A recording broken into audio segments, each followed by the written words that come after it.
ആറാം ക്ലാസ്സിലെ സോഷ്യൽ സയൻസിൻ്റെ സെക്കൻഡ് ടൈം എക്സാമിനേഷൻ്റെ ആൻസർ കീ നമുക്ക് നോക്കാം. ഒന്നാമത്തെ activity, Ramu, are you sitting idle today too? How many times did I call you to pluck the coconut in my grove? അതായത് രാമു, നീ ഇന്നും അലസനായിട്ട് ഇവിടെ ഇരിക്കുകയാണോ? ഞാൻ എത്ര തവണ നിന്നെ വിളിച്ചു എൻ്റെ പറമ്പിലെ തേങ്ങ പറിക്കാൻ വേണ്ടിയിട്ട് എന്നൊരാൾ വന്ന് ചോദിക്കുകയാണ്. അപ്പോൾ രാമു പറയാണ്, ഐ ഷാൽ കം ടുമാറോ, ഞാൻ നാളെ വരാം എന്ന് പറയാണ്. അപ്പോൾ ഇനി എൻ്റെ ബേസ് ചെയ്തിട്ടുള്ള ക്വസ്റ്റ്യൻസ് ആണ്. ഒന്നാമത്തെ ക്വസ്റ്റ്യൻ നോക്കിയോളൂ. Do you agree with the lazy reply of Ramu? രാമുവിൻ്റെ ലേസി ആയിട്ടുള്ള ഈ റിപ്ലൈ നിങ്ങൾ എഗ്രി ചെയ്യുന്നുണ്ടോ? ഉണ്ടോ? യെസ് ഓർ നോ, അതാണ് ഇവിടെ ആൻസറായിട്ട് നമ്മൾ എഴുതേണ്ടത്. എന്താണ്? നോ അല്ലേ? ഇങ്ങനെയുള്ള ലേസി ആയിട്ടുള്ള റിപ്ലൈക്ക് നോ ആണ് പറയേണ്ടത്. Then give the reason. എന്താണ് അതിൻ്റെ റീസൺ?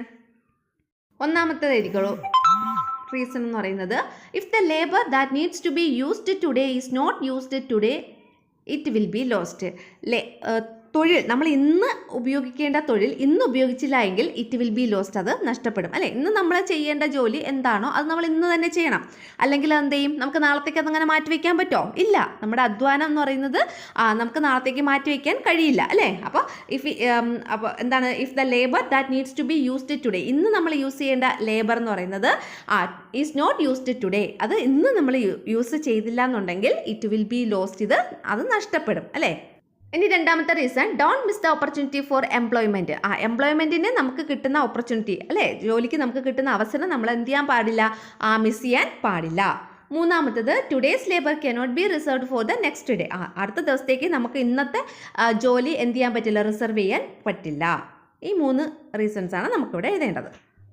നോ എന്ന് എഴുതിയിട്ട് നമ്മൾ ഇതിലേതെങ്കിലും 2 ആൻസർ എഴുതിയാൽ നമുക്കിവിടെ 2 മാർക്ക് സ്കോർ ചെയ്യാൻ കഴിയും കേട്ടോ. ഇനി നമുക്ക് അതിൻ്റെ ബി ക്വസ്റ്റ്യൻ നോക്കാം. Which are the natural resources included as a factor of production in land? ലാൻഡിലുള്ള പ്രൊഡക്ഷനുമായിട്ട് ബന്ധപ്പെട്ടിട്ടുള്ള നാച്ചുറൽ റിസോഴ്സസ് ഏതൊക്കെയാ?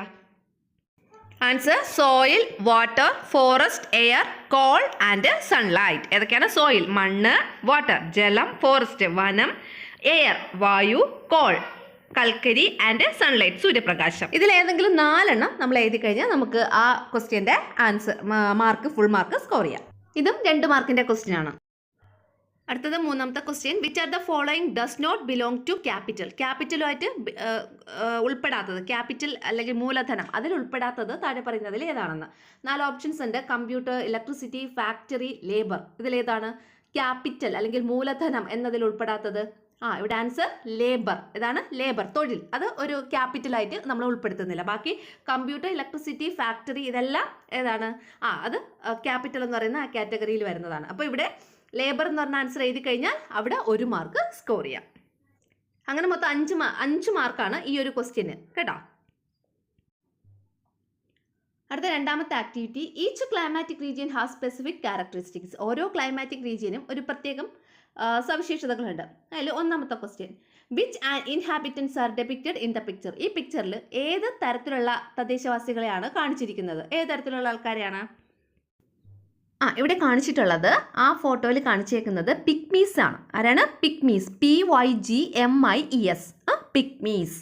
ഓക്കെ, ഇനി എന്താ കൊടുത്തിട്ടുള്ളത്? അടുത്ത B question, write the peculiarities of the inhabitants based on the given hints. താഴെ കുറച്ച് ഹിൻസ് തന്നിട്ടുണ്ട്, അതിനെ ബേസ് ചെയ്ത് അവരുടെ പെക്യൂലിയാരിറ്റീസ്, അവരുടെ പ്രത്യേകതകൾ എന്തെന്ന് എഴുതാനാണ് പറഞ്ഞിട്ടുള്ളത്. എന്തൊക്കെയാണ് തന്നിട്ടുള്ള ഹിൻസ്? ഫുഡ്, അപ്പോൾ അവരുടെ ഫുഡ് എങ്ങനെയാണെന്ന് എഴുതണം. ക്ലോത്ത്സ്, അവരുടെ ക്ലോത്ത്സ് എങ്ങനെയാണ്. ഹൗസ്, അവരുടെ വീട് എങ്ങനെയാണെന്ന്. പിന്നെ ഫിസിക്, അതായത് അവരുടെ ശരീരപ്രകൃതി എങ്ങനെയാണെന്ന്. ഇത്രയും കാര്യങ്ങൾ, ഇത്രയും ഹിൻസ് വെച്ചിട്ട് നമ്മൾ ആ ഇൻഹാബിറ്റൻസിൻ്റെ പ്രത്യേകതകൾ എന്താണെന്ന് എഴുതണം. അപ്പോൾ നമുക്ക് ആ ക്വസ്റ്റ്യൻ്റെ ആൻസർ അങ്ങ് ചെയ്താലോ? നോക്കിയോളൂ. The picture depicts the pygmies. ആ മുകളിലുള്ള പിക്ചർ ചിത്രീകരിക്കുന്ന അല്ലെങ്കിൽ ഡെപിക്റ്റ് ചെയ്യുന്ന ആരെയാണ്? പിഗ്മീസ്. സ്പെല്ലിംഗ് ഉണ്ടോ? PYGMIES, pygmies. ഇനി അവരുടെ ഫിസിക്, അവരുടെ ശരീരപ്രകൃതി എങ്ങനെയാണെന്ന് പറഞ്ഞിട്ടുള്ളത്. They usually have a short stature and dark complexion. അതായത് അവർക്ക് ഷോർട്ടാണ്, അവർ ഉയരക്കുറവുണ്ട്, പിന്നെ ഒരു ഇരുണ്ട നിറവുമാണ് അവർക്കുള്ളത് അല്ലേ? അവരുടെ ഫിസിക് എങ്ങനെയാണ്? അവർ ഉയരക്കുറവുണ്ട്, പിന്നെ അവർക്ക് ഇരുണ്ട നിറവുമാണ്. അതാണ് പറഞ്ഞത്, short stature and dark complexion. ഇനി അവരുടെ ഫുഡ്, കസാവ അല്ലെങ്കിൽ ടപ്പിയോക്ക, നമ്മുടെ മരിച്ചീനി ഉണ്ടല്ലോ, ഈസ് ദെയർ സ്റ്റേപ്പിൾ ഫുഡ്. അവരുടെ മെയിൻ ഫുഡ് എന്ന് പറയുന്നത് കസാവ എന്നറിയപ്പെടുന്ന നമ്മുടെ ടപ്പിയോക്ക, അതാണ് അവരുടെ main food. They also eat 100 meat. ഈ വേട്ടയാടുന്ന മൃഗങ്ങളുടെ മീറ്റും അവർ കഴിക്കാറുണ്ട്. ആൻഡ് ഗ്യാതേർഡ് ഫ്രൂട്ട്സ്, പിന്നെ അവർ ശേഖരിക്കുന്ന പഴവർഗ്ഗങ്ങൾ അവർ കഴിക്കാറുണ്ട്. ഇനി അവരുടെ ക്ലോത്ത്സ് ഒന്നും ഉണ്ട് കേട്ടോ. അവരുടെ ക്ലോത്ത്സ് എങ്ങനെയാണ്? They often wear deer skin. Deer ഉണ്ടല്ലോ, നമ്മുടെ മാനിൻ്റെ തോൽ അവർ ധരിക്കാറുണ്ട്.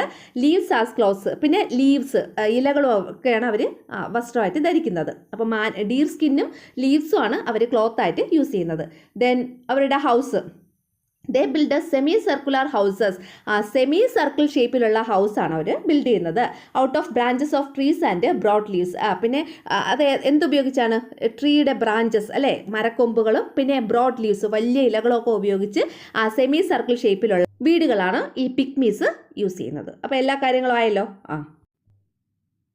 അടുത്ത മൂന്നാമത്തെ activity, the diagram shows the various strata of medieval European society. Medieval European സൊസൈറ്റിയിലുള്ള പല സ്ട്രാറ്റയാണ് താഴെ കൊടുത്തിട്ടുള്ളത്. ഏറ്റവും ടോപ്പിൽ കിങ് ഉണ്ട്, അതിൻ്റെ താഴെ ലോഡ്സ്, അതിൻ്റെ താഴെ ലെസർ ലോഡ്സ്, അതിൻ്റെ താഴെ ഫാർമേഴ്സ് എന്നിങ്ങനെ കൊടുത്തിട്ടുണ്ട്. ഇനി ക്വസ്റ്റ്യൻ നോക്കിയുള്ളൂ.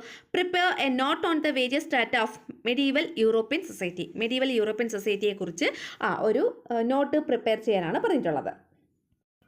അപ്പോൾ the social system existed in medieval Europe is feudal system. Medieval യൂറോപ്പിൽ നിലനിന്നിരുന്ന സോഷ്യൽ സിസ്റ്റം എന്ന് പറയുന്നത് ഫ്യൂഡൽ സിസ്റ്റമാണ്, ഫ്യൂഡൽ വ്യവസ്ഥ. ഇനി അതിൽ 4 തട്ടുകളായിട്ടാണ്. ഏറ്റവും ടോപ്പിലുള്ളത് ആരാണ്? കിങ്. അത് നമുക്ക് ഒരു പിരമിഡ് ഷേപ്പിൽ നമ്മൾ അവിടെ കണ്ടതാണ്, ക്വസ്റ്റ്യനിൽ കണ്ടതാണ്. അപ്പോൾ ഏറ്റവും ടോപ്പിൽ king. The highest position in society. സൊസൈറ്റിയിലെ ഏറ്റവും ഹയസ്റ്റ് പൊസിഷനാണ് ആര്? കിങ്, രാജാവ്. Owner of all the land. എല്ലാ ഭൂമിയുടെയും അവകാശി ആരാണ്? ഈ കിങ് ആണ്. Land was given to the lords. ഈ ഭൂമി ആർക്ക് ഇവർ കൊടുത്തു? ഈ കിങ് ലോഡ്സിന് കൊടുത്തു, പ്രഭുക്കന്മാർക്ക് അല്ലേ. അപ്പോൾ ലോഡ്സിന് കൊടുത്തു. ഇനി lords, the lords provide military service to the king. അപ്പം ലോഡ്സിന് ഭൂമി കൊടുത്തു. അപ്പം ഈ ലോഡ്സ് എന്താ തിരിച്ച് രാജാവിന് കൊടുത്തത്? അവർക്ക് സൈനിക സേവനം, മിലിറ്ററി സർവീസ് രാജാവിന് തിരിച്ചു കൊടുത്തു. And give a portion of land they receive to the lesser lords. എന്നിട്ട് ഈ ലോഡ്സ് അവരുടെ താഴെയുള്ള ഭൂപ്രഭുക്കന്മാർക്ക് അവർക്ക് കിട്ടിയ ലാൻഡിൻ്റെ ഒരു ഭാഗം കൊടുത്തു. മനസ്സിലായോ? അപ്പം എല്ലാ ഭൂമിയുടെ അവകാശി കിങ് ആണ്. ഈ കിങ് അദ്ദേഹത്തിൻ്റെ ഭൂമിയെല്ലാം ആർക്ക് കൊടുത്തു? ലോഡ്സിന് കൊടുത്തു. ഈ ലോഡ്സ് അപ്പം ആ രാജാവിന് വേണ്ടിയിട്ട് മിലിറ്ററി സർവീസ് കൊടുത്തു. അതോടൊപ്പം തന്നെ അവർക്ക് കിട്ടിയ ഭൂമിയുടെ ഒരു ഭാഗം അവർ ലെസർ ലോഡ്സിന് കൊടുത്തു. ഇത്രയും കാര്യങ്ങൾ മനസ്സിലായല്ലോ. ഇനി ലോഡ്സ് കഴിഞ്ഞിട്ട് അതിൻ്റെ താഴത്തെ പോർഷനിൽ ആരാണ്? ലെസർ ലോഡ്സ് അല്ലേ. ലെസർ ലോഡ്സ് ആണ് ലോഡ്സിൻ്റെ താഴെ. ആദ്യം ടോപ്പിൽ കിങ്, അതിൻ്റെ താഴെ ലോഡ്സ്, അതിൻ്റെ താഴെ ലെസർ ലോഡ്സ്. അപ്പോൾ ലെസർ ലോഡ്സ് എന്താ ചെയ്യുന്നത്? Serving the lords. ലോഡ്സിനെയൊക്കെ അല്ലെ പ്രഭുക്കന്മാരെയൊക്കെ സെർവ് ചെയ്യുന്ന, അവർക്ക് സേവനം നൽകുന്നത് ആരാണ്? ലെസർ ലോഡ്സ് ആണ്. ഏറ്റവും താഴെ അല്ലെ, ഏറ്റവും ലോ പോർഷനിൽ നിൽക്കുന്ന ആരാണ്? ഫാർമേഴ്സ്.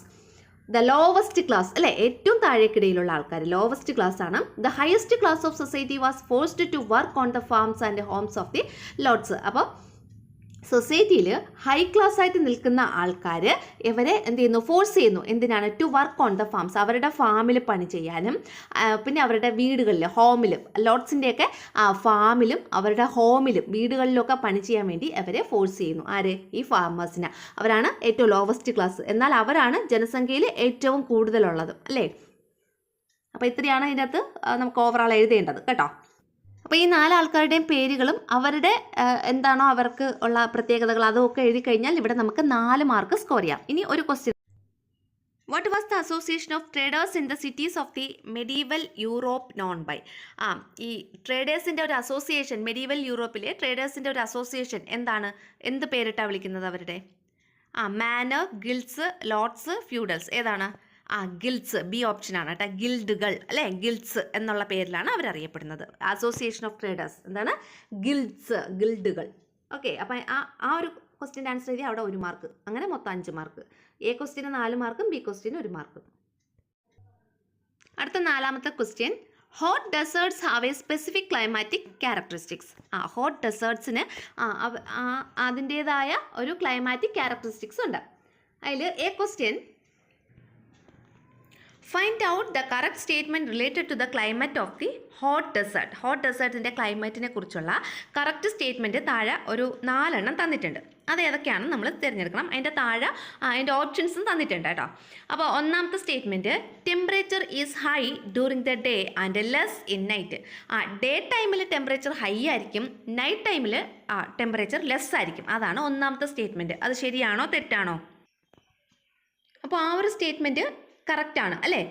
ഡേ ടൈമിൽ ടെമ്പറേച്ചർ ഹൈ ആയിരിക്കും, ഹോട്ട് ഡെസേർട്സിൽ, എന്നാൽ നൈറ്റിൽ ലെസ് ആയിരിക്കും, വളരെ കുറവായിരിക്കും. ഇനി രണ്ടാമത്തത് rainfall with thunder and lightening every afternoon. എല്ലാ ദിവസവും ഉച്ചയ്ക്ക് ശേഷം റെയിൻഫാൾ ഉണ്ടാവും വിത്ത് തണ്ടർ ആൻഡ് ലൈറ്റനിങ്. മിന്നലും ഇടിയും ഉൾപ്പെടെയുള്ള റെയിൻഫാൾ ഉണ്ടാവും. അത് തെറ്റായിട്ടുള്ള സ്റ്റേറ്റ്മെൻ്റ് ആണ്. ഇനി മൂന്നാമത്തത് very low temperature during winter ടൈമിൽ വളരെ ലോ ടെമ്പറേച്ചർ. അത് കറക്റ്റ് ആയിട്ടുള്ള സ്റ്റേറ്റ്മെൻ്റ് ആണ് അല്ലേ. ഇനി the winter season last for 6 months. ഈ വിൻ്റർ സീസൺ ഒരു 6 മാസത്തേക്ക് ഉണ്ടാവുമെന്ന്, അത് തെറ്റായിട്ടുള്ള സ്റ്റേറ്റ്മെൻ്റ് ആണ്. അപ്പോൾ ഇവിടെ ശരിയായിട്ടുള്ള സ്റ്റേറ്റ്മെൻറ്റ് ഏതൊക്കെയാണ്?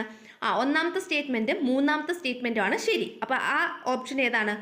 ഇവിടെ ബി ഓപ്ഷനാണ്, 1 and 3 അല്ലേ. അപ്പോൾ ഇവിടെ ബി ഓപ്ഷനാണ് കറക്റ്റ് ആയിട്ടുള്ളത്. ഓക്കെ ആണല്ലോ. ഇനി ബി ക്വസ്റ്റ്യൻ നോക്കിയോളൂ. Which climatic regions are the given organisms found? Complete the table. താഴെ പറയുന്ന കുറച്ച് ക്ലൈമാറ്റിക് റീജിയൻസ് തന്നിട്ടുണ്ട്, പിന്നെ കുറച്ച് ജീവിവർഗങ്ങളുടെ പേര് നമുക്കിവിടെ തന്നിട്ടുണ്ട്.